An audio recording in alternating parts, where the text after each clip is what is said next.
All right, and we're live. Gentlemen, welcome back to the Greene Tavern. As always, I'm your host, J.H. Rhodes, joined today by NGS member Mr. Jolly Roger and special guest Andrew Isker. Andrew, how are you doing, sir? I'm well, thank you. Thank you for having me. Appreciate you for coming on. So, tonight we're going to be doing a bit of a after action review for an event we had last night, the second Carolina Men's Forum. So, Mr. Brandon, would you like to take it away? Absolutely. Thanks for joining us today, Andrew. And thanks for joining us yesterday. It was a great event.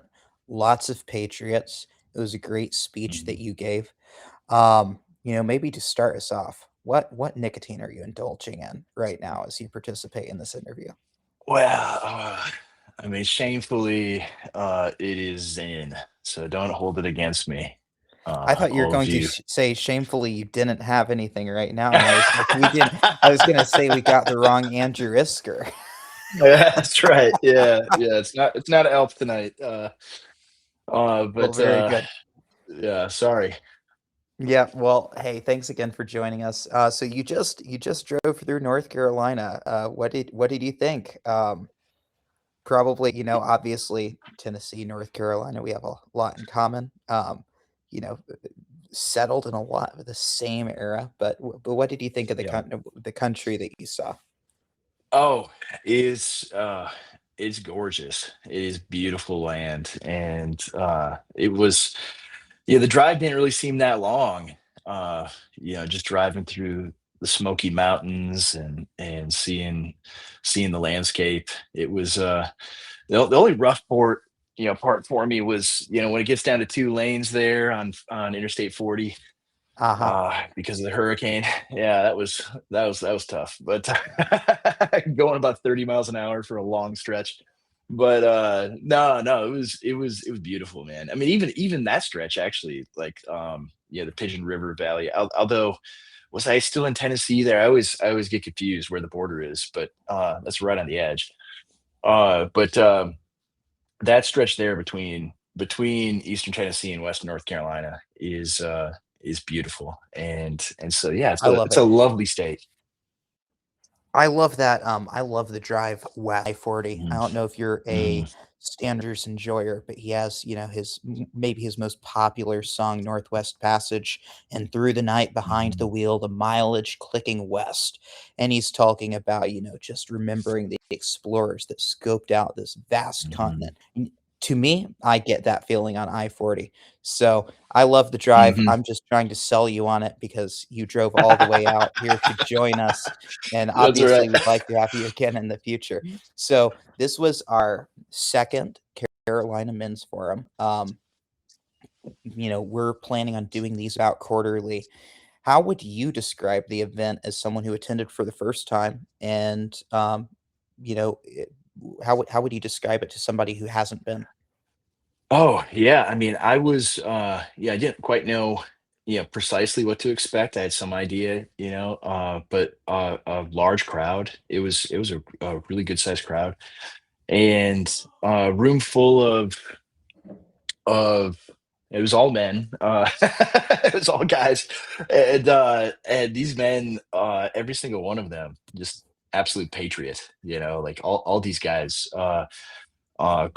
Great conversations before and after, and I think it's an incredible thing to be gathered into a large group of people, not for me but for everyone else there, from the same place as you, that care about your state, and to be able to work together with them, to network with them, get to know people, begin to collaborate on things together, like that's where stuff happens. And so I can't say enough good things about the event last night. I do think that that collaboration is where the event is going to really pay Mhm, off long term, because a mhm, lot of the people that you talk to there, they attend very solid churches. We had a mix. mhm, We had Reformed Baptists there. We had a lot of Presbyterians there. We had some Lutherans there. We had some Anglicans there. And these are mhm. all people who would never bump into each other in their church Yeah. circles, but they work in the same industries. I met some potential business partners for the future. We are going to be able to collaborate on political projects in the area. We have already seen that pay off with the first one that we did, that we've worked together on some other projects with people that we met there.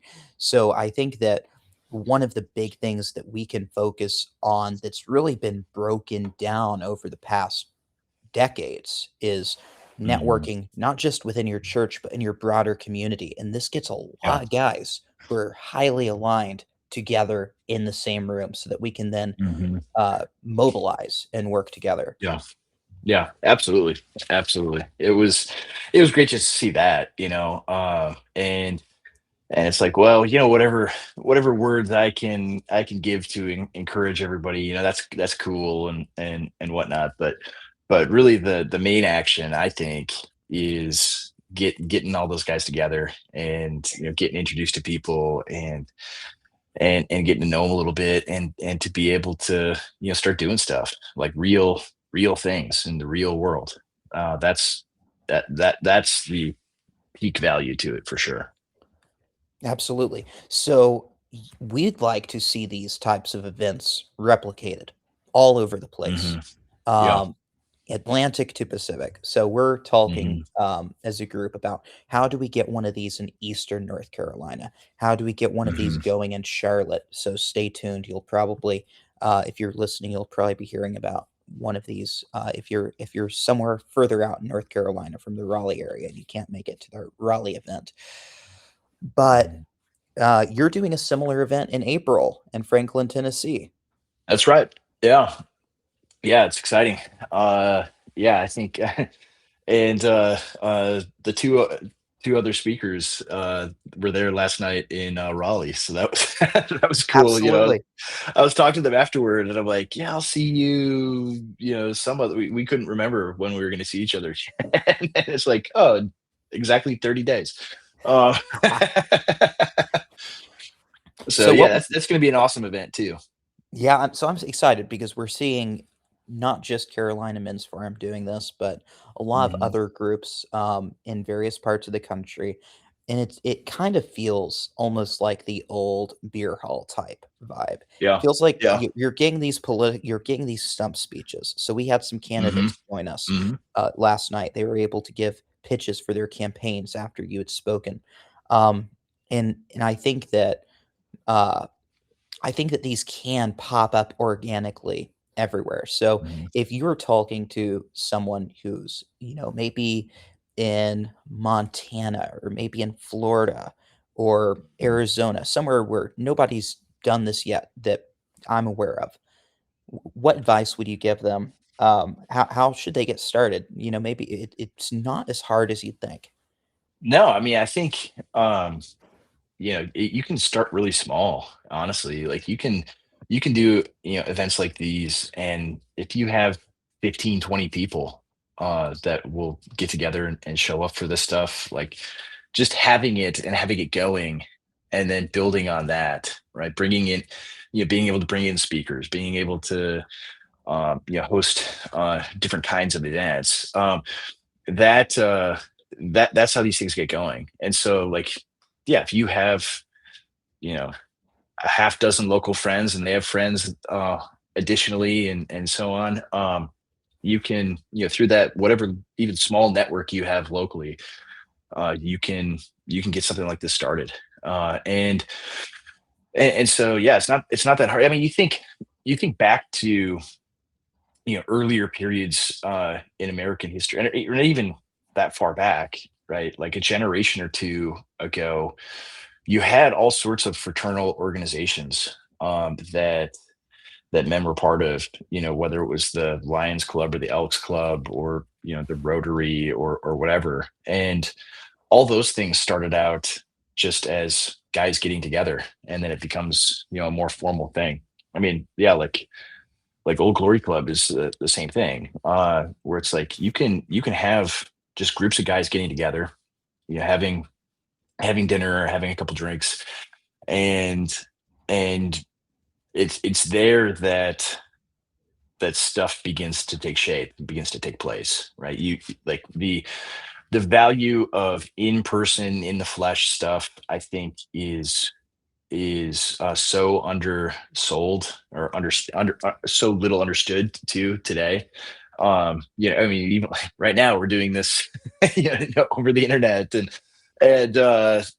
how many people, like, that's their job, is remote, and you don't have to be in the office, and all of that. And there's of course advantages to that, but like, real things happen when you're in the flesh with other people. And and so that's an opportunity to do this, where yeah, you've got your guys together, and you don't really, like, you can know people, over the internet, a little bit, right? You can have, I've got buddies on the internet that I've never met before. It's weird. It's not as weird as it used to be, but it's still kind of weird. um but it's way different when you know them in real life, right? When you've, even if you've, like, hung out with them once or twice, totally different dynamic after that. And the same is true of, like, organizing to do any kind of project, right? To promote a political campaign, or to do any kind of service project in your neighborhood or your area. Like, you have to have, like, real flesh and blood people able to do that. It can't just be online. It can't just be digital. Absolutely. I think that the verse, better is a friend nearby than a brother far away, has Yeah. huge social implications that a lot of people sleep on. Hmm. So, Hmm. maybe you hold to this niche political theory and you know somebody in, Oregon who holds to the Yeah. exact same, you know, framework in your buddies. But in reality, you can't build things with that No. person, not in real No. life. No. So I think, not only do we have strong views on politics, perhaps, but we have strong theological views. I think that one of the reasons that the mainline denominations still have such enduring relevance in American Mhm. society, despite sparse attendance, is that they're everywhere. They have a perfect Yeah. spread. Yeah. Um, you have, I don't know how many Episcopalian churches in Raleigh, North Carolina. Nobody attends Hmm. them, but they're there. Yeah. And Hmm. so the more that we as Christians can stop having friendships that are scattered, to all four corners of the earth, Hmm. the more you can develop deep-rooted relationships with people close to you that they're maybe not perfectly aligned. They're the Hmm. friend that is close by rather than the brother far away. Hmm. You're going to be able to make things happen, because just being together doesn't necessarily make things happen. You know, Solomon talks about idle talk, that toil is required for profit. But Hmm. that's a necessary first step. If you're not together in the first place, nothing can happen. Yeah. Yeah. That's exactly right. I mean, that's part of, like, basically, part of the premise of the things that we're doing here in Tennessee is, like, it's one thing to, yeah, be spread out all over the world, be in group chats and things like that. That's fun. But it's totally another to be able to live in close proximity, and to be building things on the ground in real life together. And that's where, like, real tangible change, to not only your, material situation, but to, like, the rest of the world, begins to actually take place. Absolutely. Now, everyone who's listening to this is familiar with your presence online, I'd assume.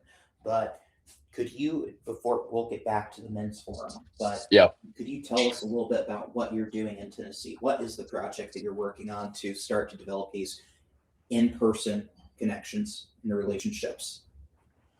Yeah, so I'm in the middle of planting a church, and the church is going to be, on the property, in the uh, neighborhood that, a real estate development company is building.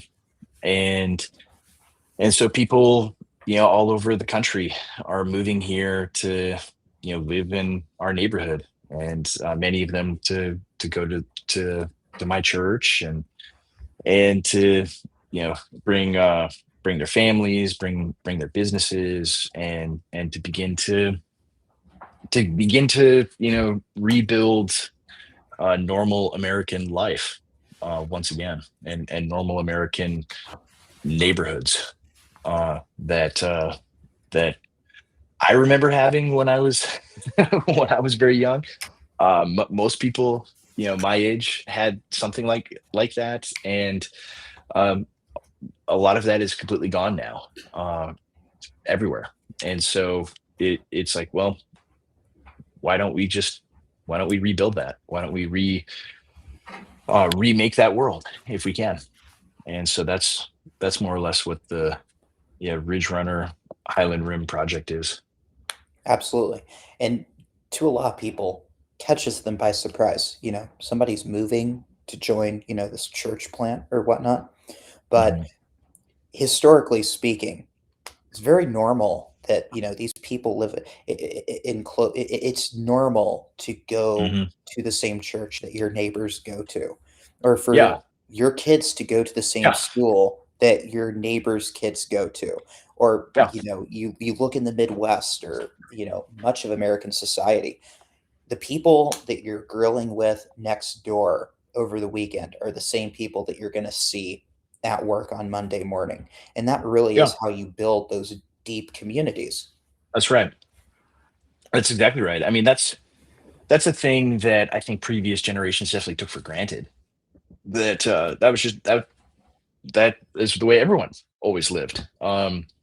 That you actually got to know your neighbors, and it wasn't until I had lived in suburban environments, that I was sort of shocked at how different it was, because I was used to, well, we know all our neighbors. My parents have always known them. It's yeah. And anyone that moves in, you start to get to know them. In modern suburban environment, you are just completely closed off, and you don't know anyone, and they don't want to know you, right? They pull into the garage, and you might go years without ever even seeing your neighbors, much less having a conversation with them. So, whereas with this, and with the way things uh, had been before we became so deracinated, so spread out, so atomized, you actually not only get to know them, but like, you just send your kids out into the neighborhood and go play, and yeah, go find some neighborhood kids, and go play baseball, right? And then come home at dark, right? That's like virtually every boomer describes their childhood that way, right? Where it's like, my mom would send us outside, and we'd go play until it was dark, and then we knew it was dinner time, and that's just what we did. And you know like, you can't do that in most of modern life, in most modern neighborhoods.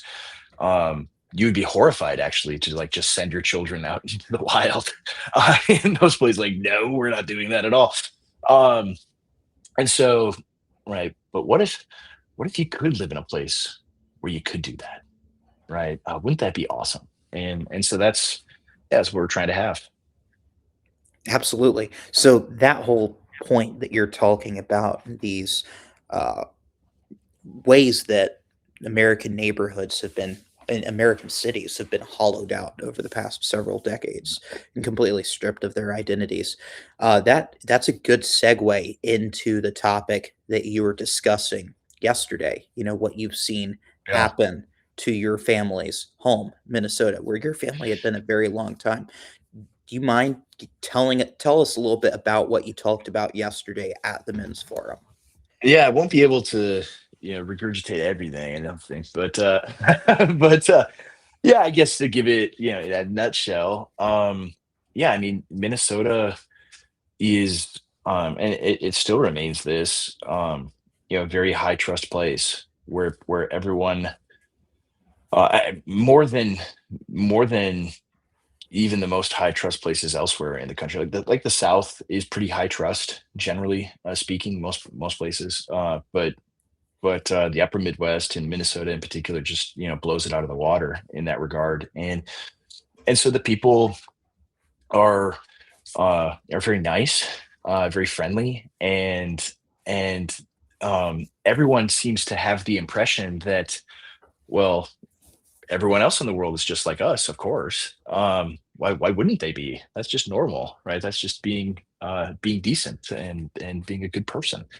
Um, and so what was done to Minnesota is they began importing people from third world countries that are very much not like that at all. In fact, uh, are basically the antithesis, right? If you have the spectrum of a society, the social trust spectrum of a society, right? Minnesota is on one end of the spectrum, and Somalia is on the complete opposite end. These are people from a zero trust society, where thievery is just like normal. Like if something if something's not nailed down, like that's fair game. You can take it. And also like lying and fraud and theft and things like that. Like the welfare system. I mean, part of it is because it's from these are all very high trust Scandinavian and German people. Um, the welfare system very, very generous, if we want to use that language. It's other people's money that they're being generous with, but it extremely, extremely generous, and they never had lots of audits and protections against fraud and things like that, because, well, you just don't do that, right? Why would anyone ever do that, right? And so you introduce people like that into that environment, and they're easy pickings, right? Um they have zero defense whatsoever against fraud. Like if you do that in a very already at least in American terms, like a very low trust place, like I would think the East Coast, like Philadelphia or something, um people would be a lot more skeptical, right? They wouldn't be able to get away with quite the same degree of fraud, although there's lots of fraud in those cities and states as well, but for different reasons. But these people are introduced to Minnesota, and the people there are very kind and friendly, and think, oh, well, they're here for a better life. We'll treat them really well. They're refugees, and we want to help them. And so at least from my teenage years on, when we started to become familiar with our guests, I was always a little bit skeptical. Maybe I'm just a bad Minnesotan, like like Chuck Schumer is a bad Palestinian. I'm a bad Minnesotan, and so I was always like really skeptical. I'm like, wait, why are they here? I would be in class. I'd be in like junior high or high school, and I would, somehow this discussion would happen in one, like a social studies class or something, and I'd be like, why are they here? Like, what's the reason? What's the reason why? Well, they're refugees and everything. It's like, well, I've read that the war is over. So don't you go back after the war is over if you're a refugee? Why are they still here? Well, like they can never give me an answer, and basically the answer was, Andrew, that's racist to ask that. It's racist to say like, hey, I think they're all on welfare and they don't have jobs. Like they're not contributing anything to our society. Well, it's racist to say that. They're not all on welfare. Turns out they actually are. and um and so yeah, that was the general attitude in Minnesota everywhere. Even from like very, very conservative people, even people for the most part, they're like, yeah, I love Donald Trump. He's awesome. What do you think about the Somalis? Don't really have an opinion. Right. That would usually be it. It's like I think they need to go back. Like I think Ilhan Omar needs to go back. Oh, I don't think you should say that. That's kind of racist. You shouldn't say such things. I'm like, yeah, I don't think they are capable of assimilating to American culture. Really? You think that? What? how could you think such a thing? And it's because they've been habituated into the real American civic religion, which is the Civil Rights Act and anti-racism and egalitarianism and all those things. And so they're on top of being very high trust, they are completely defenseless against against like noticing the patterns of fraud and behavior, all of the criminal activity, including rape and predation of children and so forth that there's a lot of, and so you can't notice that, hey, this group behaves differently than the rest of the people in Minnesota. Like you can't say that, until the Nick Shirley videos started coming out, and the entire state got embarrassed. Right, everyone living there was totally embarrassed by it. And then it started to change. But until then, right, until you became the laughing stock of the planet, basically, they uh, they're just, oh, nope, it's fine. They were just frogs where the water is being turned up ever so slightly. And so all of these kind of things happened. Like it didn't happen like randomly or accidentally either, right? They were specifically put there because these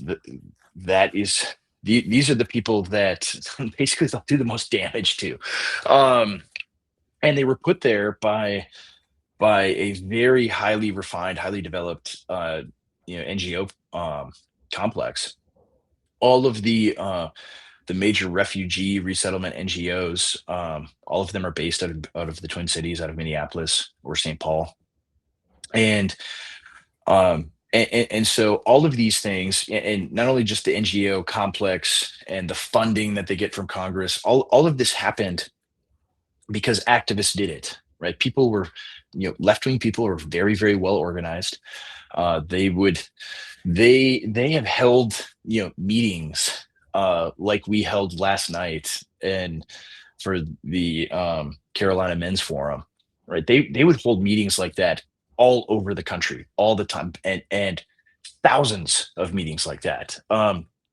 We just gather together people that want to be activists and want to do social change, um, and then you organize them and you set them loose to do pressure campaigns, to do in many cases direct action, or to do everything in the leftist playbook as far as activism goes.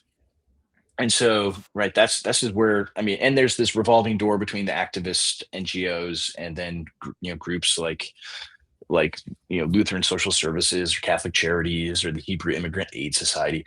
So all of these groups, they dominate policy. They're able to pressure lawmakers into moving this direction or that direction. They're able to pressure local municipalities. They're able to pressure business owners and business associations into doing what they want. And that's just like one. I mean, obviously, this is just like one aspect, right? One particular issue that the left cares about. There are dozens or hundreds of other issues that there is an organizational structure to move the ball forward on as well, but besides refugees and immigration. And so, right, and so the point that I wanted, because like there wasn't a single Minnesotan, well, I shouldn't say not a single one, but the overwhelming majority of Minnesotans did not vote at all. There was no vote held. We're going to settle Ilhan Omar and 100,000 of her best friends in this state. Like there wasn't one. No one asked for it. No one wanted it. It just happened. And how did it happen? Right. Well, it's because actually the way politics works, like voting, at least in our system, and really any system, voting is secondary to the actual work of politics.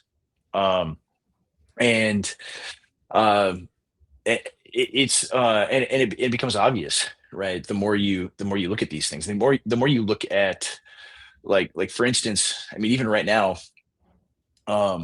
the Iran war, for example. It's a touchy subject, I know, for a lot of people. There's lots of debate on it. But why does it happen? Right? Because it like 60% of the country, depending on what polling you look at or whatever, a pretty large majority is against it. And if it wasn't for basically like Trump doing it, like his permanent base of like 35 to 40% of the country, if it was just a random question not attached to Trump at all, it would be more like 70 or 80%. It'd be like, nah, it's probably a bad idea at least. So why does it happen? Right. Well, actual policy gets made because groups are able to pressure lawmakers. They're able to pressure executives to do what they want.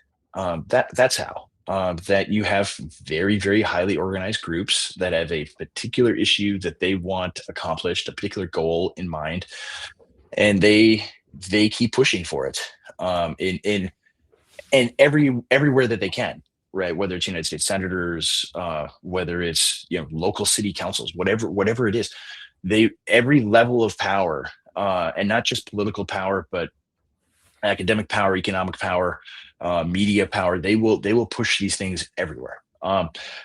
And so, how did Minnesota get that way? It's through that kind of mechanism, right? How did it become a place not just with financial fraud, welfare fraud, but also electoral fraud, right? How does a place that at one point did have legitimate elections, how did it get to be this like left-wing Democratic stronghold when it never really was, and it really isn't in terms of population?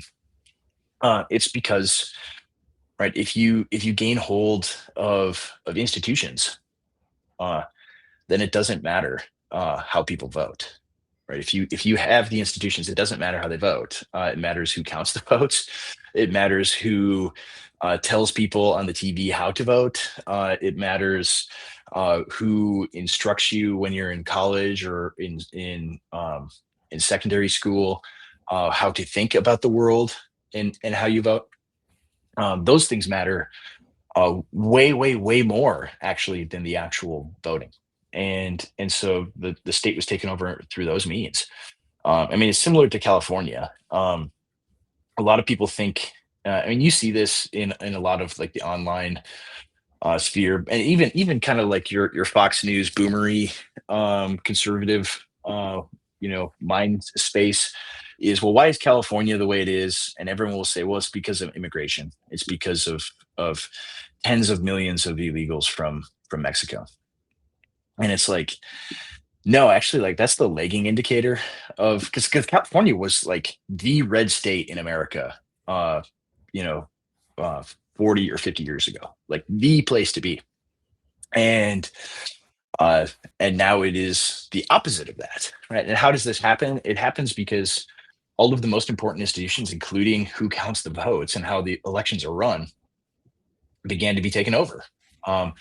And then the floodgates of mass migration were opened, not before that. And so it's the exact same thing in Minnesota. And so the question then is, well, if that's how they did that, excuse me, if that's how they did that, if that's how they were able to create the society, or really anti-society, that we now inhabit, what's to stop us from doing the same thing and pursuing politics in those terms, where and none of them would say, right, voting doesn't matter at all either.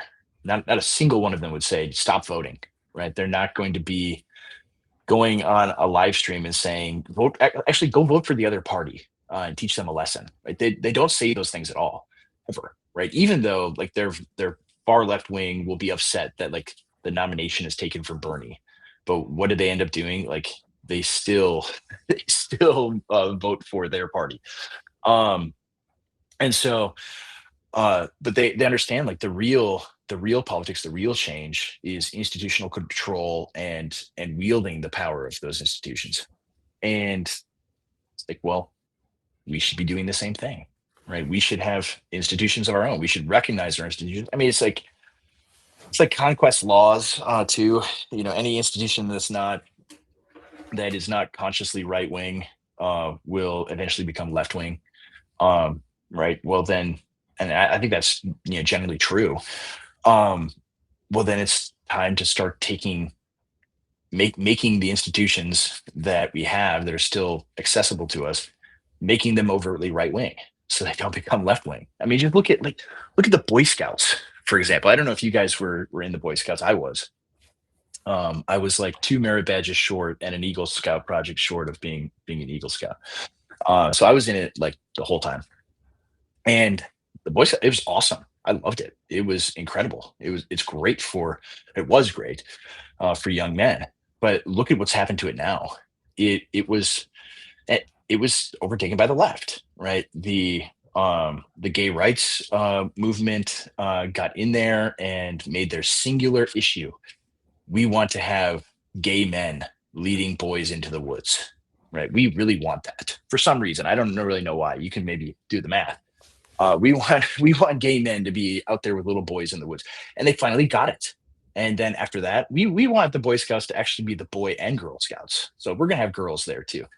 And they destroyed the entire organization that was like this bedrock fundamental thing in at least 20th century American life. And it's like that's everything they've done it to. Every single thing, every interest you have. I mean, just even look at. I mean, everything goes back to Gamergate, but like look at video games. Right? Look what happened there. These were, essentially right wing things, right? Boys playing a game where they get to shoot, bad guys, Doom or whatever.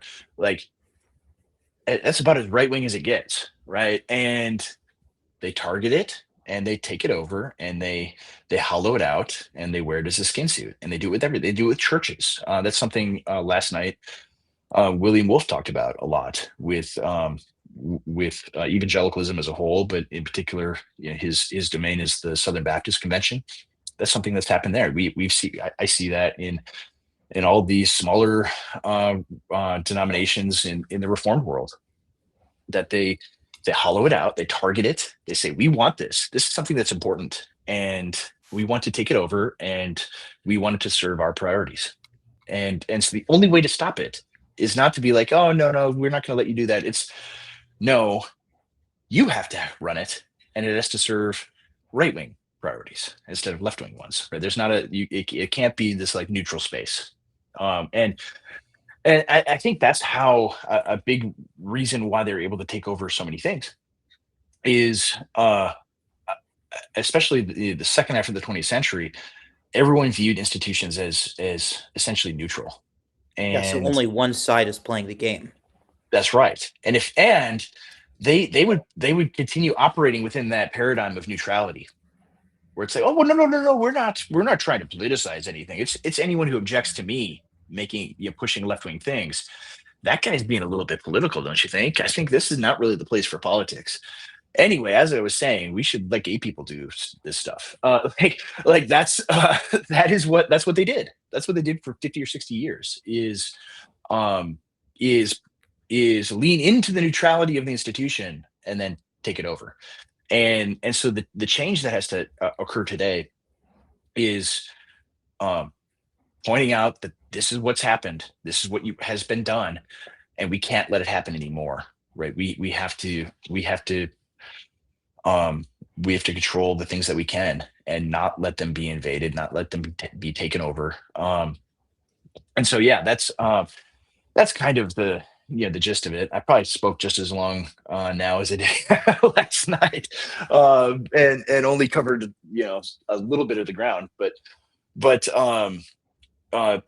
that's why groups like Old Glory Club, that's why groups like the Carolina Men's Forum and all sorts of similar other groups that of men getting together and working together toward these ends and fighting for the things that matter. That's where it happens. That's where we can do it. And you don't need you don't need to mobilize millions of people to accomplish these things.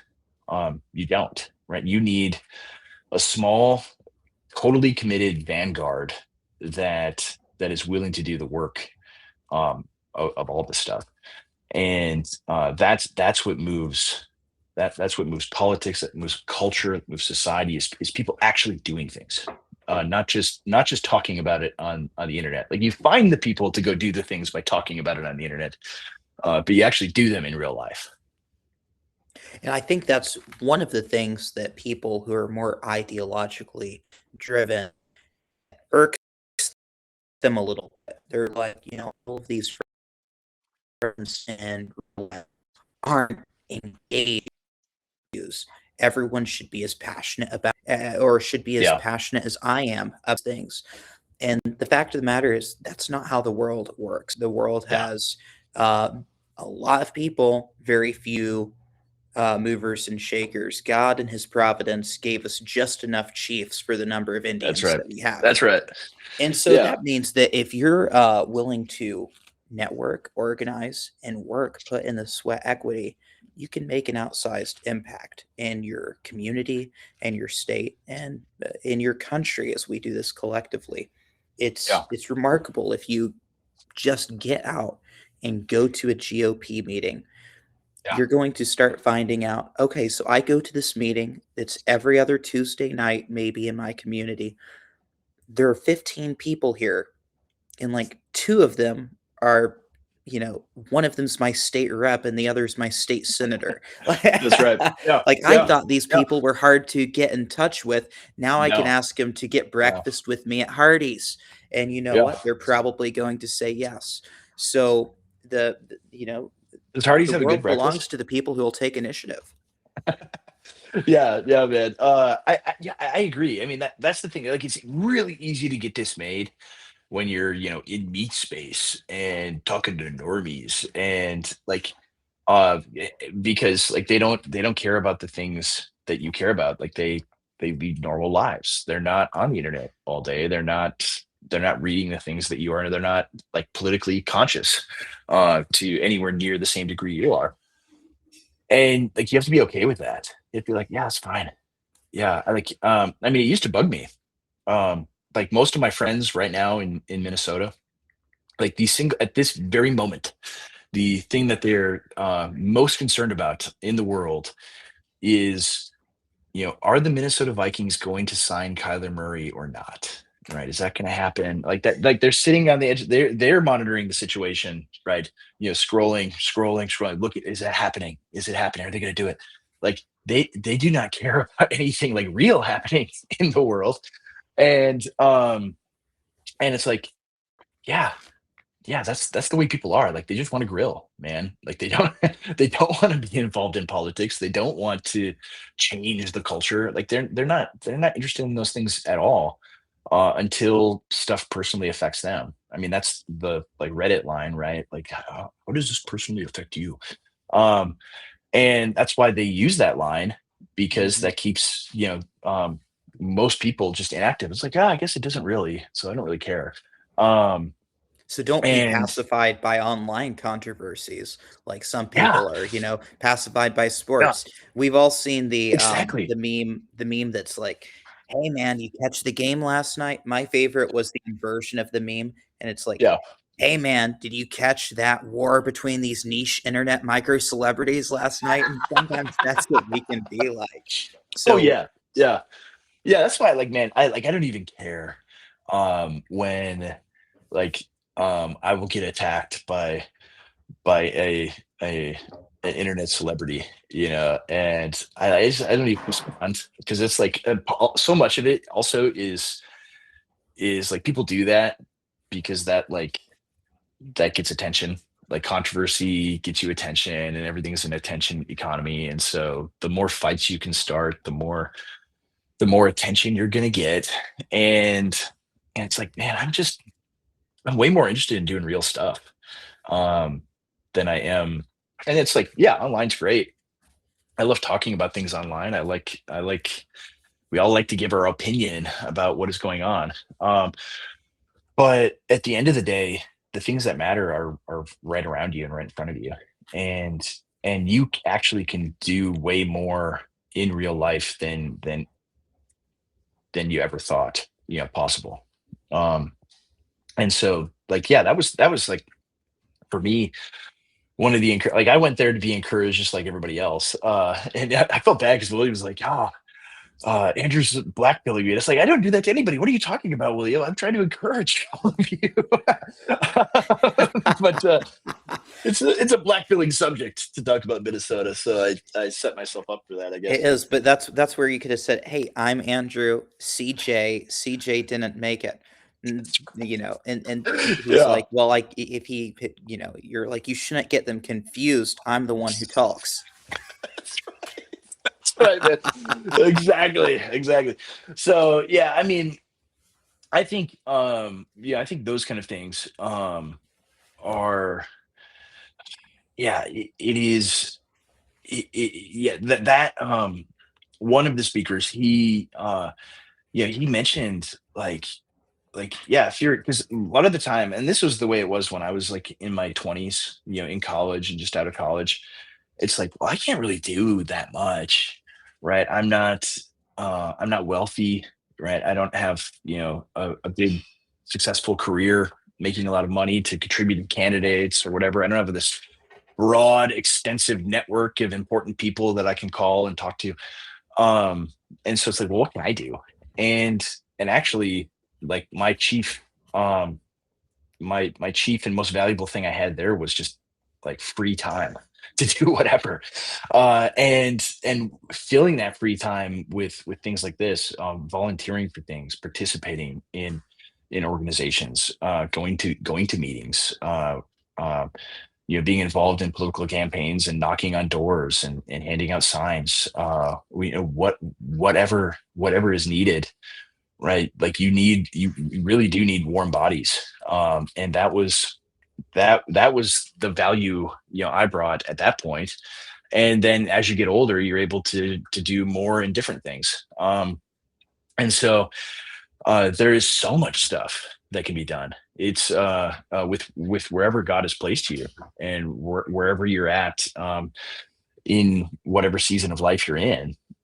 There absolutely are things you can do, and devoting yourself to that kind of stuff is also what, like, opens up doors and opportunities, right? People see that you bring value to something, right? Even if it's like seemingly simple, fairly menial kind of stuff. It's like, well, oh, he was faithful in a little. Let's see if he can be faithful in a little bit more. Um, and it's like so much of life. I mean, it's an aphorism. Maybe it's a boomer aphorism. I don't know, but I think it's true. It's not even what you know. It's who you know, right? Who you get connected to, who you can uh, do things with, and who can connect you to other people that you can have mutually beneficial relationships with. Like, that's the powerful thing, just on like a personal level, for people to be involved in this way. Absolutely. And try to be the guy who's connecting people. There's a lot Yeah. of importance in that. Last night Hmm. at the Carolina Men's Forum, it was you meet somebody, you shake hands with somebody, and you say, Hmm. "Oh, you do such and such. Let me introduce you to so and Hmm. so who also Hmm. does that." And suddenly things can start snowballing. Yeah, that's Like right. like you said, it's maybe said too often that it becomes trite, but two people can do a lot more than just two people, can Individually. do. It's Yeah. two. Yeah. Two is more Yeah. than one plus one. You know. Hmm. That's right. Absolutely.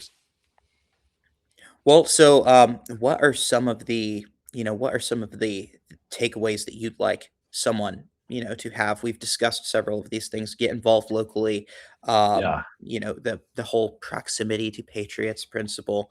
Yeah. If you don't have anything like this going on in your area, see what you can do to start up.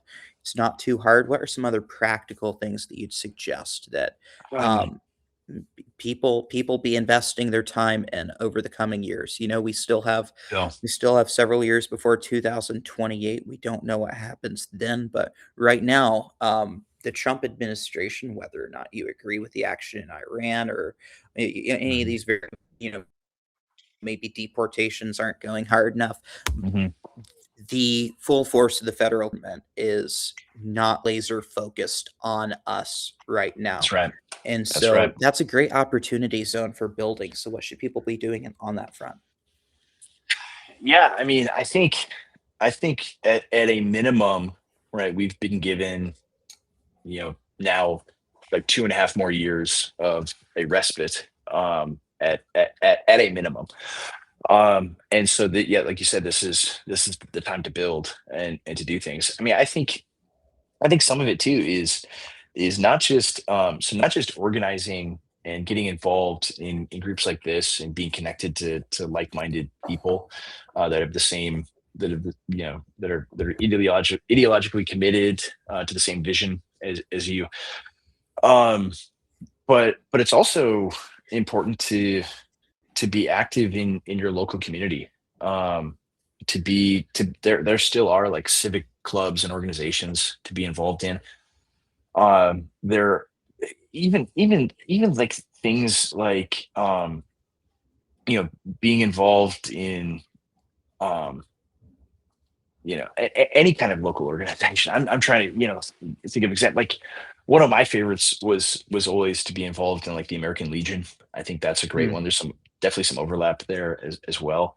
Most of the people involved in that are typically like America. And so if they are a family member served in the military.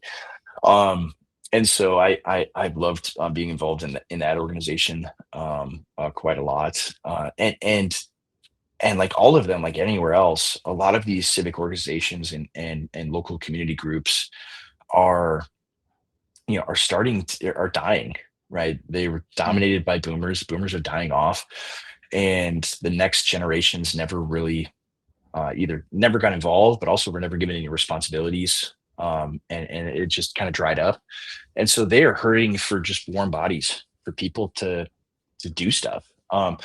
And so the more connections you can build, locally, and prove yourself an asset to people locally, the better things will be when we go through something like 2020 again, which we almost certainly will. And so then like you have some cachet with people in real life around you when you're like, yeah, I'm not going to wear a mask. Actually, I think that's stupid. I'm not going to, my church is not going to shut down. We're not going to do that. And instead of looking like some weirdo gadfly, freak, then people actually might listen to you and hear out what you have to say.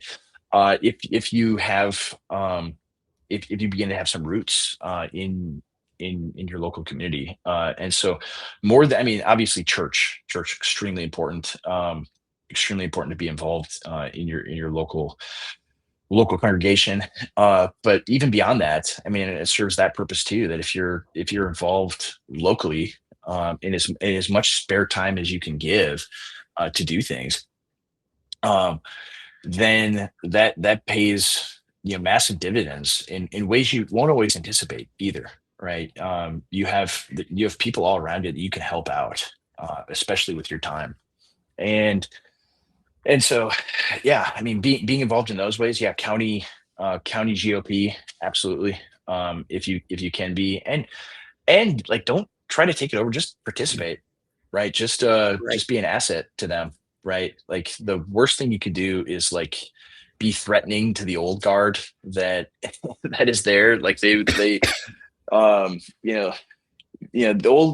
older gals that are running your county GOP aren't going to like it when some young whippersnapper thinks he knows everything. So don't do that. But just be an asset to them, right? Be helpful to them, and find ways to contribute. Like you said, like you go to those meetings and you will get to know your like local state representatives and be on like a first name basis with them. And so then when something really big is happening, right? When they're saying the governor is saying he's going to shut down the state, right? Well, you can call him up and he knows who you are, and he will listen to you in a way he wouldn't if you're just some random person. That's right. I think So I yeah, think even what you're saying, and we have about 5 minutes left, so we're just okay, wrapping things up now. But when you talk about people going into their local GOPs, don't think that you have to run everything. Don't go yeah, in there like the yeah, know-it-all. Like I yeah. have all of the perfect political opinions refined by the fires of Twitter. You know, listen to these two tablets that I've brought. That's right. Proverbs 25:7 has great advice on that front.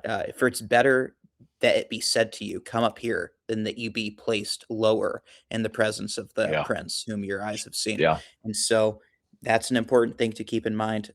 Again, bring humility to these things. So absolutely. as we're bringing things to a close, any final remarks?